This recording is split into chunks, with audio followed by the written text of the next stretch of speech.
Hey everyone, welcome back to the channel. If you caught part 1 of my first time homebuyer series, we would have covered a massive financial foundation, which is how to save for that down payment. Now that you've got a handle on your numbers, it's time for part 2, assembling your dream team. And the very first professional you want in your corner is going to be having a great real estate agent. Finding the right agent for you can make all of the difference. Every agent brings different backgrounds, experience, and communication skills. The goal just isn't to find a licensed agent, it's about finding the person whose expertise actually aligns with your specific goals. Today, we're going to talk about how to interview agents, how commissions actually work, why a pre-game strategy is an absolute game changer, and the exact forms and paperwork you will see right out of the gate. Up next on Halifax Home Guide.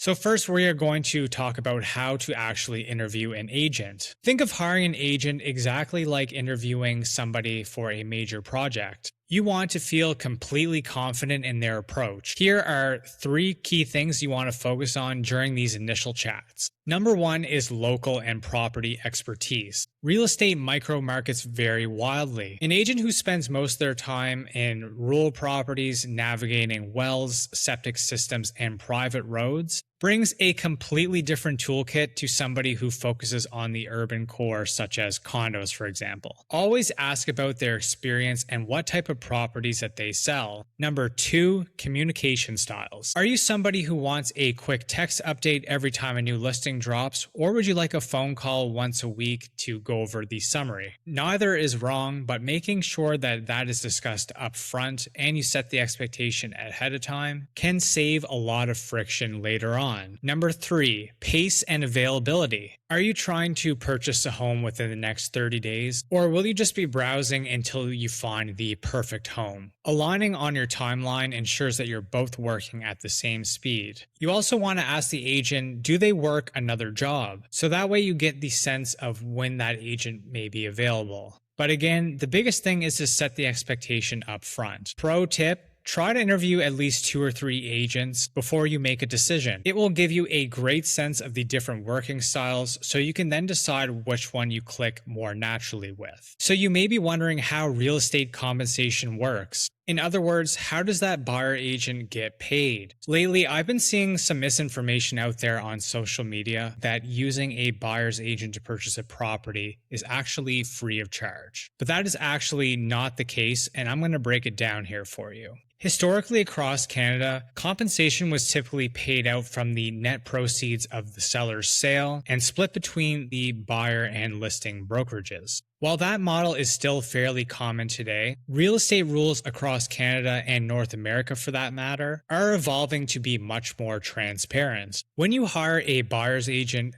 their compensation is explicitly listed within the brokerage agreement. Here's what you need to know as a buyer. Your agreement will state exactly how an agent gets paid for their services and time. In many transactions, the seller still offers a fee to cover the buyer's agent compensation. However, if a seller isn't offering the full amount that's listed within the buyer's agreement, or if you are purchasing a private sale, your agreement outlines how that gap is handled. And just so you are aware, there is no standard fee offered out for buyer's compensation, and it can come within a form of a dollar amount or a percentage of the purchase price.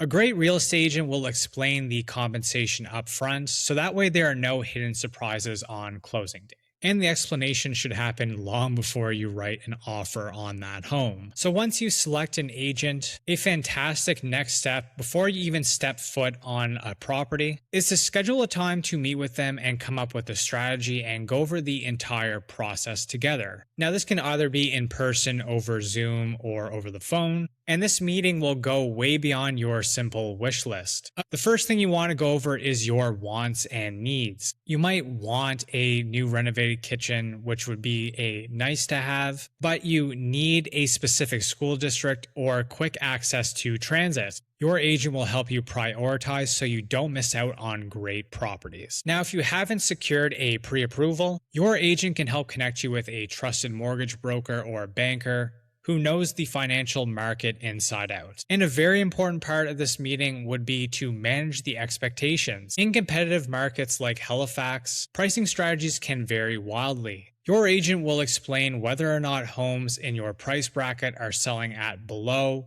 at, or above the asking price, so you know what to expect ahead of time. The next step would be to understand the forms. Before you start touring homes together, there's a very important administrative step: setting up your formal agency relationship. Real estate is provincially regulated across Canada, but the core consumer protection principles are similar from coast to coast. Here in Nova Scotia, there are two specific forms that you will see early on. Number one is the Working with the Real Estate Industry form. Now, this one is not a contract, it is simply an educational disclosure form. It clearly explains the different ways an agent can work with you, whether that is a fully represented client or an unrepresented party, formerly known as a customer. It ensures that you understand your rights, confidentiality, and how consumer protection works before you hand over your sensitive financial information. And the second form can either be a buyer brokerage agreement or a buyer designated brokerage agreement. Now, this document legally establishes your client relationship with the brokerage and the designated agent. Under this agreement, your agent and brokerage is legally obligated to look after your best interests throughout your search and negotiations. It also specifies the geographical area in which you are being represented in, the expiry date, and how compensation is paid. So for viewers that are watching this video outside of Nova Scotia, your province will have an equivalent representation agreement, and don't let the paperwork intimidate you. A good agent will talk you through every single step and go over every clause in detail until you feel comfortable with your decision. So some of you that are watching may be wondering, do I actually need a real estate agent to help me with the purchase? Well, you are actually not legally required to have one. In Canada, you have the option to purchase a property as an unrepresented buyer.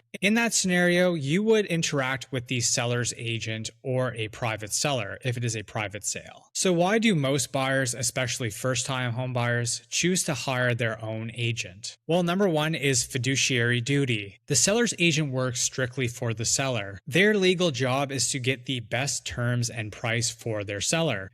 An unrepresented buyer does not get advocacy, advice, or price negotiating help from that listing agent. Secondly, it gives you both guidance and protection. Having your own designated agent means that you are professionally bound by full agency obligations. Someone in your corner who is helping you find defects about a property that could be harmful or costly down the road, drafting protective clauses in agreements, organizing home inspections, and helping you with your negotiations. Being an unrepresented party could work for experienced buyers or investors, or buyers working directly with a real estate lawyer. But if you are navigating your very first purchase, having dedicated representation could be a crucial safety net. So there you have it, taking the time to find the right agent for you and getting clear on your options, paperwork, and expectations sets you up for a smooth, stress-free home buying experience. Now, if you made it to this point in the video, chances are you're probably thinking about starting your home buying journey soon. And you may have already chosen your real estate agent or maybe at least have someone in mind. Now, if that is not the case, I would absolutely love the opportunity to interview for the job. And you can do so by clicking the link in the description where you can book a 30-minute phone call with me. Now, if you found this breakdown helpful, don't forget to hit the like button and subscribe to the channel so you don't miss out on any other future videos. Feel free to drop any home buying questions in the comments below. Thanks for watching, and I'll see you in the next video.